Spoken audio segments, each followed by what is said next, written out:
తెలంగాణలో కాంగ్రెస్ పార్టీ మళ్ళా గెలుసుడు కల్లా అనే శీర్షికతో నమస్తే తెలంగాణ బీఆర్ఎస్ పార్టీకి చెందిన నమస్తే తెలంగాణ ఒక శీర్షికను ప్రచురించింది.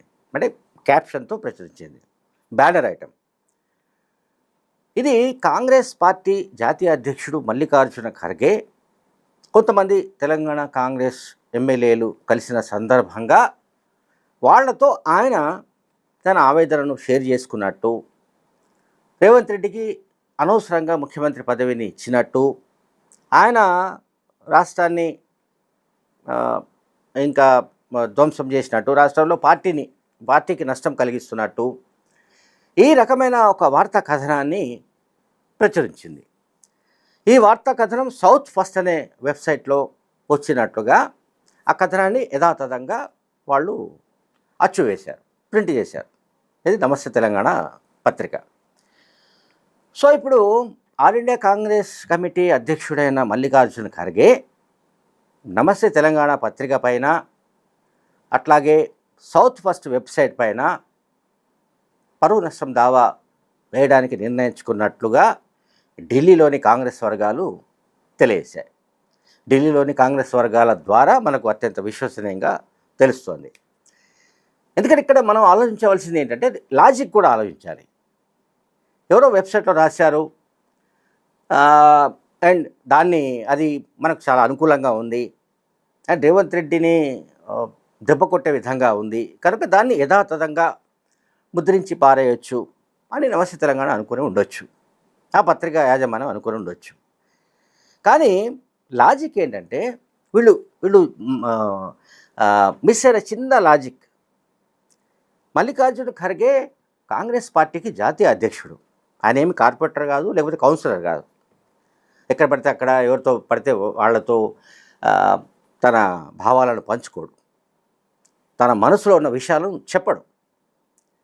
ఆయన ఏదైనా ఉంటే, ఒకవేళ నిజంగానే ఇన్ కేస్ తెలంగాణ ముఖ్యమంత్రి రేవంత్ రెడ్డి పైన ఆయనకి ఏదైనా అభిప్రాయం ఉంటే దాన్ని సోనియా గాంధీతోనో, రాహుల్ గాంధీతోనో, లేదా ప్రియాంక గాంధీతోనో ఆయన పంచుకుంటాడు, ఆయన అభిప్రాయాన్ని వ్యక్తం చేస్తాడు.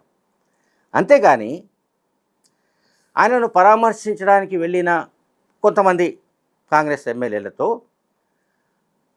మీ ముఖ్యమంత్రి ఇట్లా చేస్తున్నాడు, అట్లా చేస్తున్నాడు, ఈ రకంగా జరుగుతుంది, ఆ రకంగా జరుగుతుంది అని ఆయన చెప్పినట్టుగా, అది కళ్ళారా చూసినట్టుగా, విన్నట్టుగా సౌత్ ఫస్ట్ అనే వెబ్సైట్ ఒక కథనాన్ని ప్రచురించడం, దాన్ని యథాతథంగా లిఫ్ట్ ఇరిగేషన్ చేయడం, ఎవరు బీఆర్ఎస్ పార్టీ మీడియా, నమస్తే తెలంగాణ మీడియా ఒక భారీ కథనాన్ని వండి వార్చడం, ఇదంతా కాంగ్రెస్ పార్టీకి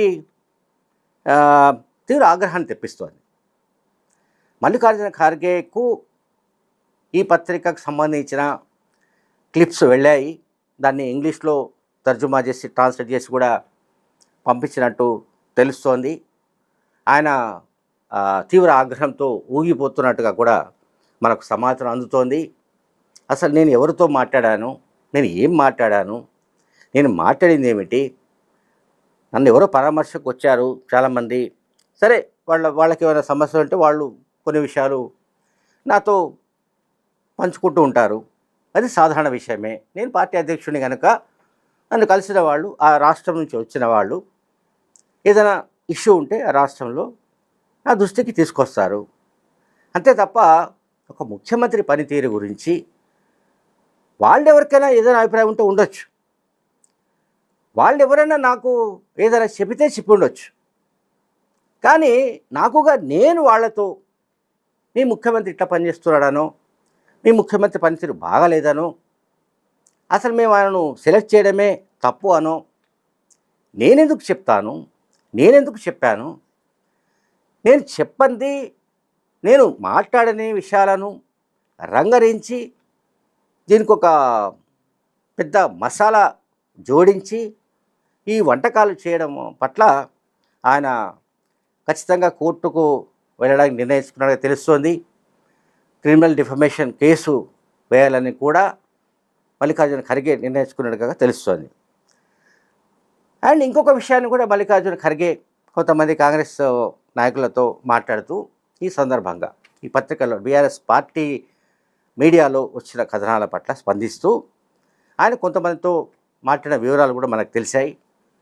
ఆ వివరాలు ఏంటంటే, బీహార్ లాంటి రాష్ట్రానికి స్టార్ ఎన్నికల క్యాంపెయినర్లలో రేవంత్ రెడ్డి ఉన్నారు. అట్లాగే మనకు అంటే కాంగ్రెస్ పార్టీకి ఉన్నవే 3 రాష్ట్రాలు, హిమాచల్ ప్రదేశ్ అండ్ కర్ణాటక, తెలంగాణ. అటువంటప్పుడు మా పార్టీకి సంబంధించిన ఒక ముఖ్యమంత్రి గురించి నేను ఇట్లా మాట్లాడతానని ఇట్లా అనుకున్నారు. ఇది ఏ రకంగా దీన్ని అల్లారు, ఈ కథను, ఈ కట్టుకథ ఎట్లా అల్లినట్లు, ఎందుకు అల్లినట్లు, వాళ్ళ దురుద్దేశం మనకు అర్థమవుతోంది. వాళ్ళ ఒక రాజకీయ దురుద్దేశంతోనే ఈ కథనాన్ని వండి వార్చారు. ఈ కథనం వల్ల ముఖ్యమంత్రి రేవంత్ రెడ్డిని రాజకీయంగా దెబ్బతీయాలని, ఆయన రాజకీయ ప్రతిష్టను దెబ్బకొట్టాలని, ఆయనను రాజకీయంగా ఇంకా అంటే ఇప్పుడు ఏదైతే మైలేజ్ పెరుగుతూ వస్తుందో తెలంగాణలో, ఆయనను మరింత దెబ్బ కొట్టడానికి ఈ రకమైన ఈ పన్నాగాలు పన్నడం అనేది నేను చాలా అరుదుగా చూస్తున్నాను. ఇటువంటి వాతావరణం తెలంగాణలో మినహా బహుశా మరో రాష్ట్రంలో లేనట్టుగా కూడా ఉంది. ఒక జాతీయ పార్టీ, ఒక పార్టీకి సంబంధించిన జాతీయ పార్టీకి అధ్యక్షుడిగా ఉన్న నేను ఎమ్మెల్యేలతో ఎందుకు మాట్లాడతాను? నాకు ఏ అభిప్రాయం ఉన్నా, నా మనసులో ఏమున్నా, నాకు ఏ సమాచారం ఉన్నా అది నేరుగా అవసరమైతే ముఖ్యమంత్రితోనే మాట్లాడతాను. నేను రేవంత్ రెడ్డితోనే మాట్లాడతాను. రేవంత్ రెడ్డి నీ వైఖరి సరిగ్గా లేదనో, లేకుంటే బీసీ రిజర్వేషన్స్ విషయంలో ఇట్లా చేయవలసింది కాదనో, లేకుంటే మరొకటో వాట్ ఎవర్ ఇట్ ఈస్, ఏ విషయం ఉన్నా ఇది కాంగ్రెస్ పార్టీకి సంబంధించిన అంతర్గత విషయం. ఇది నేను నేరుగా ముఖ్యమంత్రితో మాట్లాడగలను. ముఖ్యమంత్రిని ఏదైనా ఆయన ఒకవేళ ట్రాక్ తప్పుతున్నట్టు కనబడితే సరి చేయడానికి మేము ఇక్కడ హైకమాండ్ ఉంది ఢిల్లీలో, మేము చూసుకుంటాం అది. అంతేకాని ఎవరో ఎమ్మెల్యేలు 2-3 వస్తే వాళ్ళతో నేను ఇదంతా చెప్పినట్టు, నాకేదో బాధ ఉంది, రేవంత్ రెడ్డి ఎందుకు సీఎం చేశామనే బాధ ఉందన్నట్టుగా ఇది చేయడం అనేది ఇది బట్టకాల్చి మీద వేయడమే, బురద చల్లడమే. ఇంతకు మించి నాకేమీ కనిపించట్లేదని కూడా ఆయన కొంతమంది తెలంగాణ కాంగ్రెస్ నాయకులతో వ్యాఖ్యానించినట్టు తెలుస్తోంది. ఇది ఈ మొత్తం ఈ కథనాలన్నీ వచ్చిన తర్వాత, వెలుగులోకి వచ్చిన తర్వాత, అంటే సౌత్ ఫస్ట్ అనే వెబ్సైట్ వాళ్ళు అక్కడ ప్రత్యక్షంగా ఉన్నట్టు, చూసినట్టు, మొత్తం అక్కడ రికార్డు చేసినట్టు, టేప్ రికార్డర్లో మొత్తం రికార్డు చేసుకొని ఆఫీస్కి వచ్చి మొత్తం విని రాసినట్టు, మల్లికార్జున ఖర్గే ఇట్లా అన్నారు, తెలంగాణలో మళ్ళా కాంగ్రెస్ గెలుచుడు కల్లా అంటూ ఈ ప్రాస కూడా మళ్ళా కల్లా అనే ఏదో ఒక ప్రాస వచ్చే విధంగా ఒక క్యాప్షన్ పెట్టి, ఇది అంటే ఇటువంటి ఈ చౌకబారు ఎత్తుగడలు ఏవైతే బీఆర్ఎస్ పార్టీ వైపు నుంచి జరుగుతున్నాయో ఇవేమీ ప్రజల్లో బలంగా వెళ్ళే అవకాశాలు లేవు, ప్రజలు కనివేసే అవకాశాలు లేవు. ఎందుకంటే కాంగ్రెస్ అధికారంలోకి వచ్చిన తర్వాత కాంగ్రెస్ ఇచ్చిన హామీల్లో కొన్నిటిని అమలు చేయడంలో డిలే జరుగుతుండొచ్చు, దానికి నిధుల కొరత ఉంది. రెండవది ఇన్నోవేటివ్ కార్యక్రమాలు జరుగుతున్నాయి. ఒకటి స్పోర్ట్స్ యూనివర్సిటీ వస్తుంది, స్కిల్ యూనివర్సిటీ వస్తుంది, అట్లాగే కాంప్రహెన్సివ్ రెసిడెన్షియల్ స్కూల్స్ వస్తున్నాయి, అండ్ ఇంకా అనేక విషయాలు జరుగుతున్నాయి. అండ్ సంక్షేమ కార్యక్రమాలు ఇక్కడ ఆగిన దాఖలాలు లేవు. రైతు భరోసా అమలు చేస్తోంది రేవంత్ రెడ్డి ప్రభుత్వం, అట్లాగే ఇతర పథకాలను కూడా అమలు చేస్తోంది. 22,000 కోట్ల రుణమాఫీ చేసిన సంగతి కూడా మనందరికీ తెలుసు.